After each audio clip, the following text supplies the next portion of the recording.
ومال قشري مستقبل taas ee heshiiska ay la galeen 22 dowladdu heshiiskaasi waa heshiisyada sida Cabdifataax sheegay shirkadaha oo dhan iyo maalgashadayaasha oo dhan lala galo waxba ka mid doona waliba isagu xaq gaar ah ayuu leeyahay oo muwaadin waxa weeye taa marnaba midaynu aqbalanno in xaqiisa la doodsiyo ma aha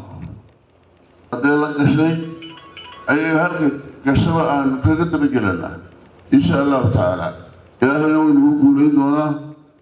والسلام عليكم ورحمة الله وبركاته خير بلاء من غير وعلى آله وصحبه وسلم الحمد لله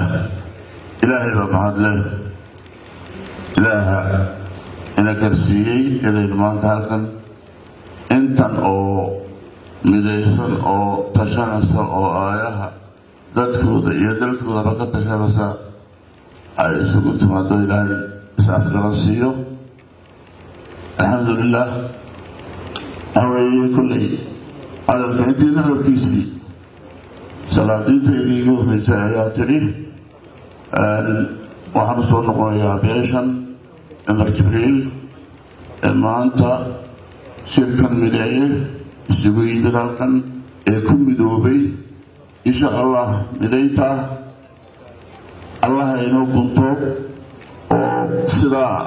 عنو مدول المركز ده إلهي إنت خلق تفرارق سنة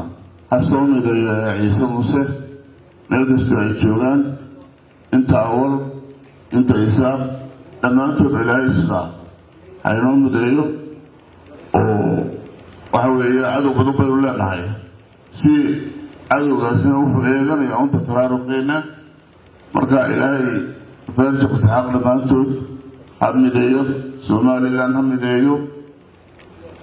ilaahay dalkeennana cadow badan buu leeyahay oo kusoo wajahana ilaahay isagaa naga farina allaha naga qabto shirkiinan aa qabsateen annagana aa nagu soo macsuunteen aad iyo aad baan idinka mahadnaqayaa waa mahadsantihiin annaguna waanu soo ajiibnay taladana way wanaagsan tahay in la tashado oo kulba laysu yimaado intii hore ee suldaankii uu yidhi suldaan ayaan leh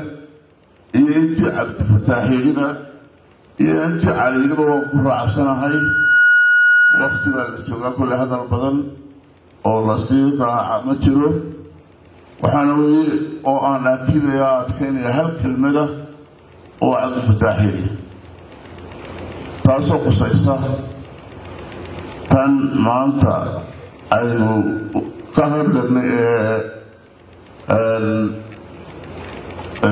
uu maalgashaday mustaqbal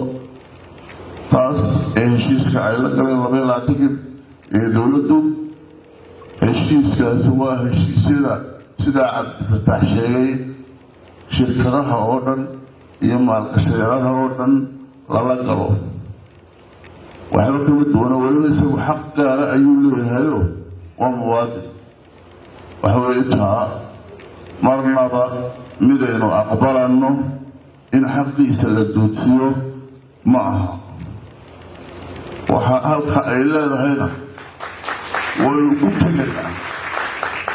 marka ay leedahayna waynu u tegaynaa إنه قفنا ما إثنى لكن حكومة مسؤولية قضية لك شيء أي هرك كشبه أن كذا بجلنا إن شاء الله تعالى إلى هنا ونقول لنا والسلام عليكم ورحمة الله وبركاته خير بلاء من غير